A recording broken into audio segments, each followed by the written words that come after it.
উইন্ডোজে click Windows plus shift S এসে click করলে দেখুন আপনারা যারা কম্পিউটার ইউজ করেন তারা কম্পিউটারের কিবোর্ডের সকল বাটনের সাথে পরিচিত, কিন্তু এই উইন্ডোজ বাটনের সাথে আমরা অনেকেই পরিচিত নই। এই উইন্ডোজ বাটনে এমন কিছু সুন্দর ট্রিক্স রয়েছে যেটা জানলে আপনি সত্যিই অবাক হবেন।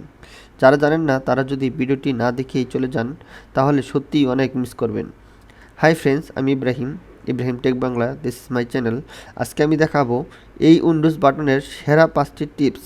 আগামী পর্বে আরও 5টি টিপস নিয়ে হাজির হব। ওকে, তাহলে চলুন শুরু করা যাক। নাম্বার 1, প্রথমে আমরা দেখব যে আমরা যদি কোনো ফাইলের বা এই কোনো লেখালেখি করার সময় যদি আমরা MS ওয়ার্ড বা নোটপ্যাডে কোনো কিছু লেখার সময় যদি ইমোজি আমাদের প্রয়োজন হয়, তখন আমরা কি করব? ইমোজি কোথায় পাবো? ইমোজির জন্য আমরা সাধারণত কোথায় যাব?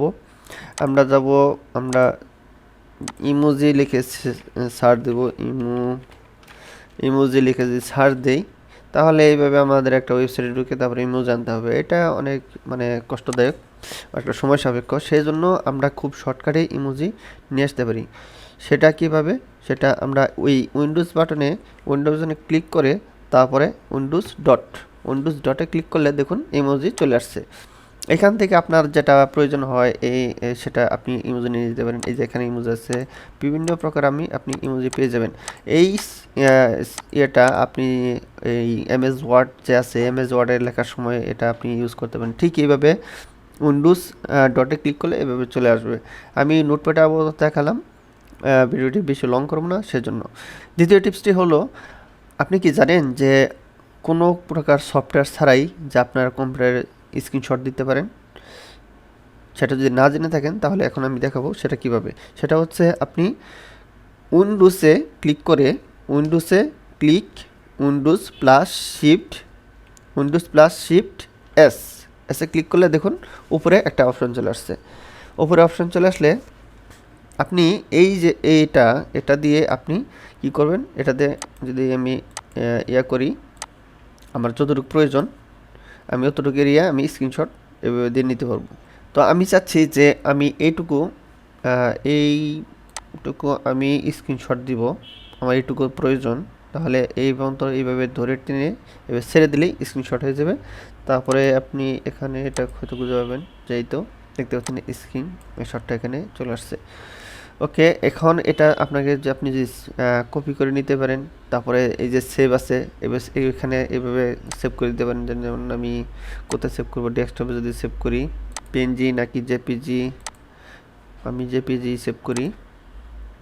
ওই যে দেখুন এই যে এখানে সেভ হয়ে গেছে। আর যদি আপনি কপি করতে চান, কপি করে সরাসরি আপনি কাউকে মেসেঞ্জারে বা হোয়াটসঅ্যাপে আপনি পেস্ট করে তাকে পাঠাতে পারেন। ওকে, এত গেল দ্বিতীয় টিপস। এটার আরেকটা ব্যাপার আছে, সেটা আমি দেখিয়ে দিচ্ছি। যেমন কন্ট্রোল শিফট এস আপনি যদি ফুল স্ক্রিন যদি আপনি করতে চান তাহলে আপনি এটাতে ক্লিক করতে হবে। এটাতে ক্লিক করলে পুরো ফুল স্ক্রিন আপনার হয়ে যাবে, স্ক্রিনশট নিয়ে ফেলবে। তো এটা আমি দেখাচ্ছি না, তো আপনারা একটু ট্রাই করে দেখবেন। ওকে, এখন দেখাবো আপনাদেরকে তৃতীয় টিপস। এরপরে টিপসটি হলো, আপনি চাচ্ছেন যে আপনার কোনো ফ্রেন্ডকে একটা কাজ দেখাবেন আপনার স্ক্রিনটা শেয়ার করে, কিন্তু আপনি স্ক্রিনটা শেয়ার করতে পারছেন না। কারণ হচ্ছে তার কাছে আপনার কাছে এনিডেক্স আছে বা অথবা তার কাছে নেই, অথবা তার কাছে টিম ভিউয়ার নেই বা এনিডেক্স নেই, যে আপনি কোনোভাবে তার সাথে স্ক্রিন শেয়ার করে তাকে কাজটা দেখাতে পারছেন না। এদিকে যে আপনি স্ক্রিন রেকর্ডিং করে আপনি দেখাবেন সেটাও আপনি পাচ্ছেন না, কারণ আপনার কাছে স্ক্রিন রেকর্ডার নাই। নো প্রবলেম, কোনো সমস্যা নাই। এর জন্য একটা ভালো সলিউশন আছে, সেটা আমি আপনাদেরকে দেখাচ্ছি। আপনি কি করবেন? এখান দিয়ে যে এই রানে ক্লিক করবেন। আপনি কী করবেন? এই রানে ক্লিক করবেন। এই রানে আর রানটা লিখে যেখানে সার্চ করবেন, সার্চ করে এখানে জাস্ট আপনি লিখবেন যে PSR, ঠিক আছে? PSR এটা লিখে আপনি যখন ক্লিক করবেন তখন এরকম একটা রেকর্ডিং বাটন আপনার চলে আসবে অপশন। এই অপশনে আপনি এখানে আপনি কি করতে চাচ্ছেন, যে তাকে আপনার ফ্রেন্ডকে দেখাতে চাচ্ছেন যে আপনি কিসে স্টেপ বাই স্টেপ কোনটা থেকে কোথায় গেলেন, এটা সব কিছু এটা রেকর্ডিং করে আপনাকে দেখাবে। আমি যদি এখানে স্টার্টে ক্লিক করার পরে আপনি কি করবেন? আপনি ধরেন এই ব্রাউজারে গেলেন, ব্রাউজারে গিয়ে আপনি এখানে গিয়ে ঢুকলেন, আপনি এখানে গিয়ে আমি এই অপশানে ঢুকলাম, তারপরে হচ্ছে আমি ইউটিউবে গেলাম, তারপরে আমি কোথায় গেলাম, তারপরে হচ্ছে আমি আবার পরে এই ভিডিওটা অন্য একটা ট্যাবে আমি একাত্তরে পাক প্লে করলাম। ঠিক আছে, মানে এই পর্যন্ত আমি আপাতত দেখালাম, আপনারা টেস্ট করে দেখবেন। আমি তারপরে কি করলাম, কেটে দিলাম। ওকে, আমি রেকর্ডিং এই পর্যন্ত রাখলাম, যে আমি দেখালাম জাস্ট কিসে থেকে কোথায় যেতে হবে এই কাজটা করার জন্য। আপনি খুব সহজে, আমি রেকর্ডিংটা স্টপ করে দিই। স্টপ করে দিয়ে আপনি আপনি এখন দেখতে পারেন যে আমি ফুল স্ক্রিন করি।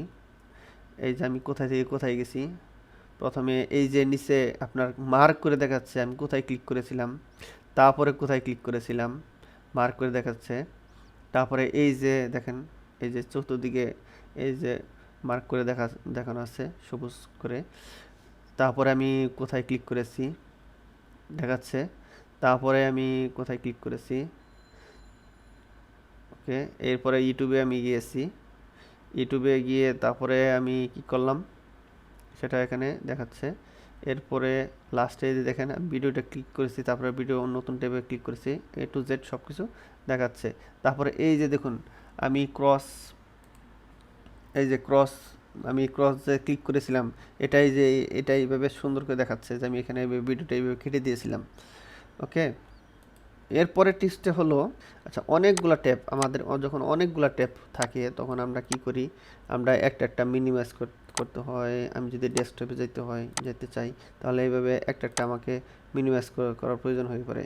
ঠিক আছে, এখন আপনি চাচ্ছেন যে না আমার ডেস্কটপে আমি মানে সরাসরি আমি ডেস্কটপে চলে যেতে চাই, আমি এভাবে মিনিমাইজ করতে আমার একটা সময় সাপেক্ষ ব্যাপার, তাহলে আপনি কি করবেন, এই যে উইন্ডোজ বাটনটা যেটা নিয়ে আলোচনা হচ্ছে, ওই উইন্ডোজ বাটনে ক্লিক করে জাস্ট আপনি এমে ক্লিক করে দেবেন। ওকে, দেখতে পাচ্ছেন যে একদম সব ক্লিয়ার হয়ে গেল। এর আরেকটা ট্রিক্স আছে, সেটা হচ্ছে আমি যদি সবগুলো ওপেন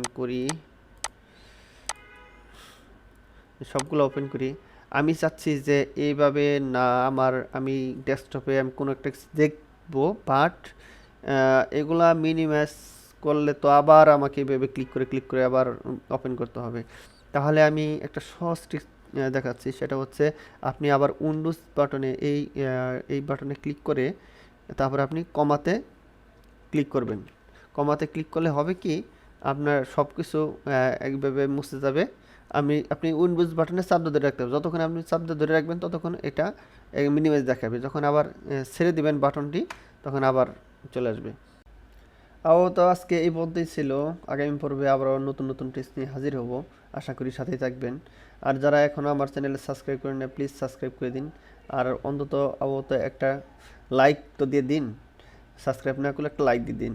ওকে, ভালো থাকবেন সবাই।